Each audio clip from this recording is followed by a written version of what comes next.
going to do an informative speech about hairstylists. My name is Dariana Coca, and to be more specific, my speech is going to be to inform the audience about how to choose the right hairstylist in order to not be disappointed with the results. I did many research and I came to the conclusions that when one is able to find the right hairstylist for them, wonders can be accomplished. What makes a good hairdresser, you may ask?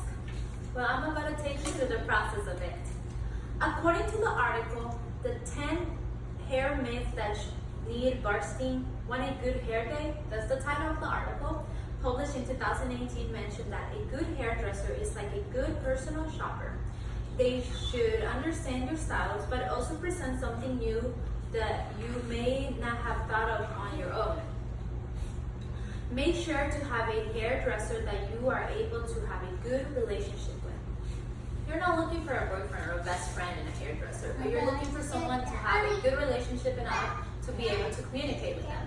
Why is this important, you may ask? Well, you want a hairdresser that you are able to express your concerns to and that listens to you, and you also have to be able to listen to them.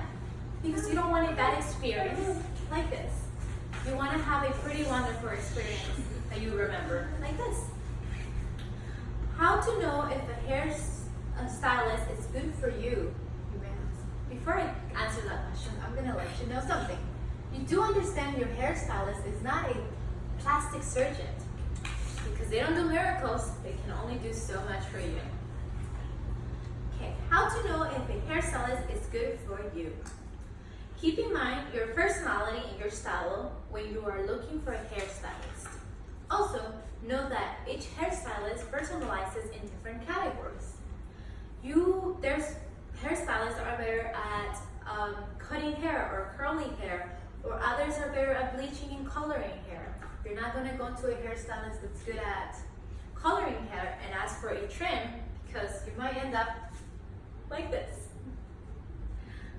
Also, there's hairstylists that are better for older people. You don't want to go to a hairstylist that's amazing for your grandma that has maybe different hairstyle than you. Or maybe you don't want to go to a hairstylist that's very artsy and loves colors. Maybe you want something natural. You have to know your style in order to find the right stylist for you. You may have 4A, 4B, 4C hair, or you may have super straight hair style. You need to find a stylist that can work with your hair too. According to tips on what to look for in a good hairstylist, they advise us that you do your research before you book with a stylist.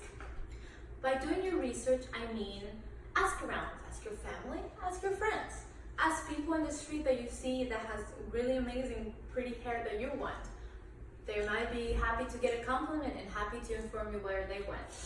Also, inform yourself in the style you want in order to catch a light. Inform yourself how much it's going to cost you from different sources, how long it's going to take, how many appointments you need, because this way, if you know a little bit of what you're getting, then you can know when someone is telling you that they're going to do wonders on your hair, but they can't. All they want is to get a job and to get paid. Also, Yelp it.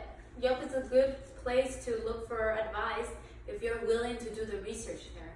Just because something has 5 stars and it's amazing for someone, might not be so good for you. So look at the comments, look at the likes, the names that they mention, good look at the bad comments and the good comments, and get an overall of the experience that you may receive there. Also, do a consultation. A consultation are very important because a consultation is your chance to see if you feel the hairdresser understands what you want. Said Jenny Brownlees on the article, Avoid a Hair Mayor. This is how to find a good hairdresser. I'm going to tell you do's and don'ts when you go to a consultation. Do not do it the same day as your appointment. Because if you do it the same day as your appointment, you may feel obligated to get your hair done in the process that same day, when maybe you don't want to do it with that person. Maybe you didn't feel comfortable. Keep looking. Don't do it the same day so you don't feel obligated. Do not feel obligated to make an appointment. Just because you went to a consultation does not mean you have to make an appointment with that person. You can go to 10, 20, 5 consultations, or 2 consultations until you find the right person for you. Ask as many questions as you'll like. There's not too many questions to ask. Ask the questions you want to inform yourself of what you want so you can know what you're getting done. Talk about the process.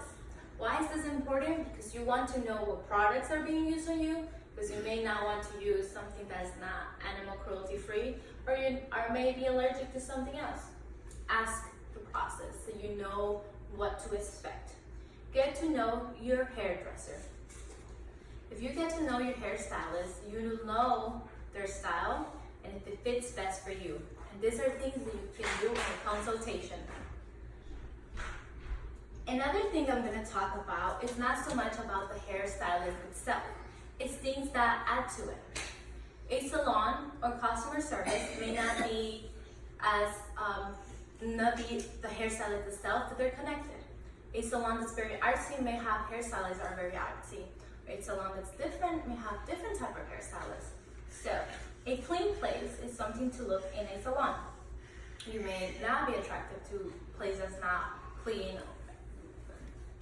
The atmosphere that best suits you. Look for the atmosphere that you like. There's salons that serve alcohol and loud music while they get your hair done. There's salons that are very quiet.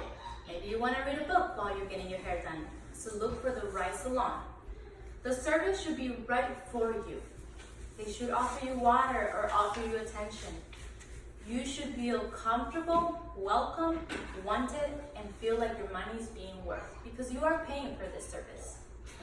For many, getting their hair done is an extremely important part of their appearance. They are looking for a good experience with good results. If you want good results, keep in mind that you shouldn't just walk into a random salon and ask for them to provide you with service.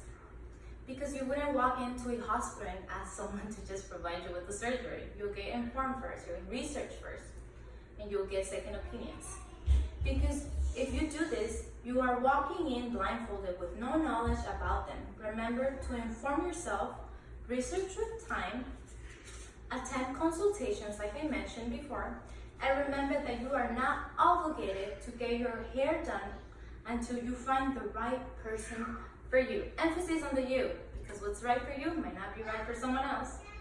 After you find the right person, you wouldn't be as scared to get any drastic change or style because you are well aware that they will provide you their advice, knowledge, and they know your hair well now, and they want the best that's for you. Is there any questions? No. Okay, thank you.